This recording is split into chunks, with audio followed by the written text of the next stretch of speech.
Hi అండి. Welcome to our channel Siva Reddy Pagadala. ఇప్పుడు ఈ కూటమి ప్రభుత్వం ఏం చేసిందండి, ప్రత్యేక అసెంబ్లీ సమావేశం పెట్టి అమరావతి మీద చట్టబద్ధతని తీర్మానం చేసి గవర్నర్ ద్వారా కేంద్రానికి పంపించింది. దీని మీద ఈ వైఎస్ఆర్సీపీ నాయకులు ఉన్నారు కదా, వాళ్ళు నిప్పు కణికలను షాట్లేసి చెరుగుతూ ఉన్నారనమాట. ఏమని జరుగుతున్నారంటే, ఇప్పుడు వీళ్ళు ఎట్లా పెడతారండి, అంత 7 గంటల సేపు పెట్టేసి జగన్మోహన్ రెడ్డి తిట్టారు, అదంతా పెద్ద డ్రామా అంటారు. అవునండి, అదంతా పెద్ద డ్రామే.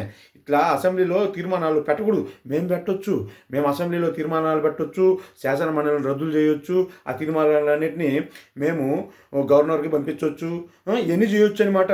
ఒకవేళ టీడీపీ సభ్యులు ఎవరైనా ప్రశ్నించారనుకో, వాళ్ళకి మేము సమాధానాలు కూడా చెప్పాం. ఇంకా ఏమంటాము, అయినా ఏముంది, ఈ అసెంబ్లీకి వచ్చిన వాళ్ళు అంటే ప్రజల ద్వారా ఎన్నుకోబడిన వాళ్ళు, ఆ శాసనమండలిలో ఉండే వాళ్ళు ఉత్త పని పాటలేని వాళ్ళు అంటే మేము అనొచ్చు, మేము ఇట్లాంటివన్నీ చేయొచ్చు. కానీ టీడీపీ వాళ్ళు చేయకూడదండి.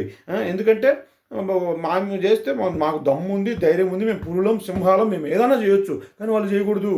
వాళ్ళు తీర్మానమైనా సరే, బిల్లు అయినా సరే, చట్టాలైనా సరే, ఏ అయినా సరే ఇక్కడ పెట్టాలి, అక్కడ పెట్టాలి. మామూలుగా అయితే మాకు తీర్మానాలు అసెంబ్లీలో చేసుకొని గవర్నర్ ద్వారా కేంద్రాలకు ఇట్లాంటివి పంపించుకోవాలని మాకు తెలుసు.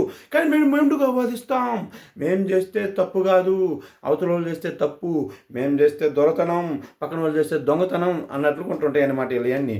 ఇంకా ఇవే కాదన్నమాట. ఇప్పుడు వాళ్ళు రమ్మన్నారు, శాసనసభకి రమ్మన్నారు, మీరు కూడా వచ్చి డిస్కస్ చేయమన్నారు. అయినా మేము వెళ్ళాము. మేము మిలిటరీలను, సజ్జలను, రాగులను వీళ్ళందరినీ మైకులు బొందులు పెట్టి మాట్లాడిస్తాం. మేము అమరావతికి వ్యతిరేకం కాదని చెప్తాం, మేము అమరావతికి సపోర్ట్ చేస్తున్నామని చెప్తాం, అమరావతిలో మేమే అభివృద్ధి చేశామని చెప్తాం, అమరావతిలో రోడ్లు, భవనాలు అన్నీ మేమే కట్టామని చెప్తాం. కానీ మేము అసెంబ్లీకి వెళ్ళి ఇవన్నీ చెప్పాం. ఎందుకంటే మేము చెప్పే నిజాలు అబద్ధాలు మాకే తెలియదు కాబట్టి అని చెప్తారనమాట. మళ్ళీ ఇప్పుడు అమరావతికి వ్యతిరేకం కాదు, అభివృద్ధి చేసినామంటున్నారు.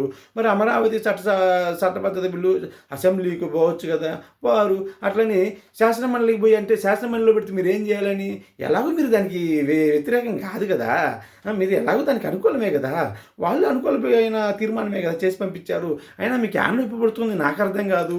అసలు మీ వాదనలు మీరు అసలు ఏం చేయాలనుకుంటున్నారు నాకు అర్థం కాదు. ఎందుకంటే మేము దానికి వ్యతిరేకమో మాకు తెలియదు, మేము దానికి అనుకూలమో మాకు తెలియదు, దానికి మా నాయకుడు వ్యతిరేకమో మాకు తెలియదు, దానికి మా నాయకుడు అనుకూలమో మాకు తెలియదు. అసలు మాకేం తెలియదు. మాకు ఎక్కడి నుంచో స్క్రిప్ట్ వస్తుంది, మేము దాన్ని చదువుతాం, మేము ఎట్లా పడితే అట్లా మాట్లాడతాం, నిప్పులు జరుగుతాం, అవతల మీద గుడ్డగాల్చి మీదేస్తాం, ఏ పడితే మాకు చేస్తామండి, మేము ఎట్లా పడితే అట్లా చేస్తామండి.